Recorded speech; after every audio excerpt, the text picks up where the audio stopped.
CPR के बारे में बताया ना, इधर आओ।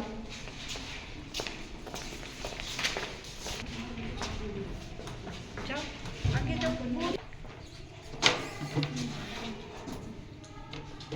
ठीक है, ये मतलब हर एक डमीज अलग रखा हुआ है हमने कि किस कंडीशन में कैसे ये करना है। ठीक है, तो ये हमारे पास जो डमीज है, डमीज पता है ना क्या होती है, सीपीआर के लिए रखी गई हुई है। ये सारा देखो लिखा हुआ है कार्डियक पल्मोनरी रिससिटेशन। ठीक है, पेशेंट को माउथ टू माउथ भी हमने ये करना है, कैसे हम लोग ऐसे अपना हाथ रखते हैं बिल्कुल। ठीक है करो। और ये हमारी ऐसे रिप्स होती है बिल्कुल स्ट्रेट, मतलब हमारी नीज जो वो बैंड नहीं होती है जब हम सीपीआर करते हैं। और सीपीआर में क्या होता है कि ये तो चलो भी हमने ऐसा डाला हुआ है तो उनमें बनना क्या होता है, ज़्यादातर नर्स की होती है, ये डॉक्टर्स लेवल में बिल्कुल हमारे हैंड जो होते हैं वो स्ट्रेट होते हैं, बिल्कुल स्ट्रेट हैंड। ठीक है, और रेशियो होती है हमारी इसमें भी काउंट करने की, मैम बताएंगे आपको। चढ़ना है। ठीक है, किसी कोई भी है उसको सीपीआर देना है तो पहले हमने अपने हैंड्स को ऐसे रखना है। ठीक है, ये जो हमारी हथेली होती है इससे हमने कंप्रेशन देनी होती है। ठीक है, 2 से 5 सेंटीमीटर तक जो अडल्ट होते हैं। ठीक है, समझ आ गया। नीचे को हमने कंप्रेशन देनी है। हमेशा कंप्रेशन होती है 30:2।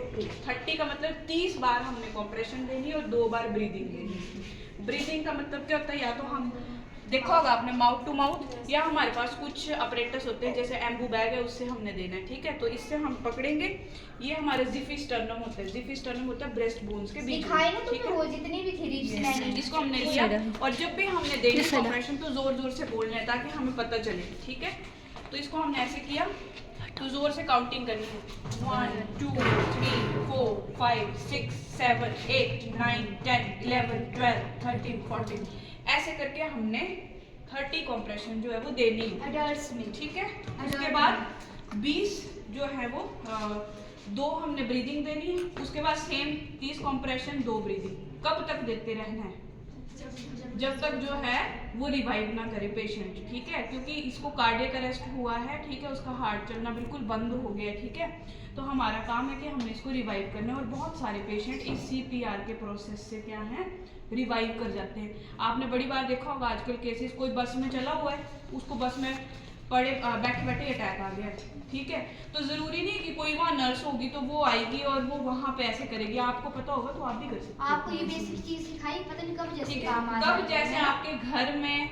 ठीक है, और जब कभी किसी को हो तो यहाँ पे गले में नस होती है। ठीक है, तो उसको हमने पालपेट करके देखना है हमेशा। खुद अभी भी आपकी वो पालपेट कर रही है। ठीक है, अगर वो नहीं है तो हमने क्या करना है, इमीडिएटली सीपीआर शुरू कर देना है। ठीक है, समझ आया। और उसको तब तक करते रहना है जब तक कोई हेल्प नहीं आ जाती। और सीपीआर करने से पहले जो है वो हमने जो है वो एम्बुलेंस को कॉल कर देना है ताकि तब तक कोई हेल्प आ जाए। जब तक कोई हेल्प नहीं आएगी तब तक हम सीपीआर करते रहेंगे। समझ आ गया सबको? Yes ma'am. ठीक है। आपके बाजू पे बिल्कुल स्ट्रेट होनी चाहिए ऐसे। चलो करो, जोर से काउंटिंग करो, ऐसे नहीं, जोर से काउंटिंग करो और ऐसे बोल। उंगली नहीं ऐसे रखनी। इधर रखो, इधर देखो। जोर और से आपके बोलो। नेल्स क्यों बड़े हैं? अभी आप स्टूडेंट हो।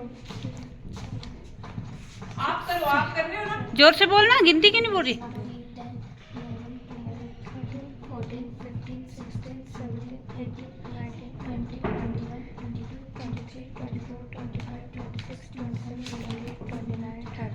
आप बड़ा अब क्या करने? वैसे बड़ा लाउडली बोलना हाँ। होता है। लाउडली बोलने का मतलब क्या है? कई बार क्या होता है, हम अगर मान लीजिए 30 की जगह 40 बार रहे तो हमारा एरिया जो है वो बड़ा सेंसिटिव होता है। ये यहाँ की जो बोन्स होती है वो फ्रैक्चर भी हो जाती है। अब मैं आपको बोल रही हूँ कि आपको पता होना चाहिए कि कंप्रेशन कैसे देनी है, कि थोड़ी नॉर्मल, ये नहीं कि इतना ही जोर लगा दी उसकी सारी अंदर की हड्डियां टूट गई उस टाइम से। ठीक है, ये जो मैम इसने दिया वो ठीक था कंप्रेशन? हाँ ठीक था मैम, बट अभी इनको हैंड्स की इतनी प्लेसमेंट नहीं पता है क्योंकि ये जी पूरे जी हाथ से दे हाँ रहे जी। हैं। हमने ग्रिप तो ऐसे बनानी, लेकिन जो हम लोग कंप्रेशन देते हैं वो हमेशा हथेली से देते हैं। ठीक है, पूरे हाथ का प्रेशर और अपनी बॉडी का प्रेशर हम लगा देंगे तो इनको रिब्स का फ्रैक्चर हो जाएगा। ठीक है, तो वो थोड़ा सा प्रैक्टिस से आएगा। ठीक है, जो रेगुलर परफॉर्म करेंगे तब आता है। ठीक है, बाकियों को पता चल रहा है? हमारे बच्चे करते हैं, उनका भी स्टार्टिंग में यही था, लेकिन जब ग्रिप बन जाता है ना तो परफॉर्म हो जाती हैं चीजें।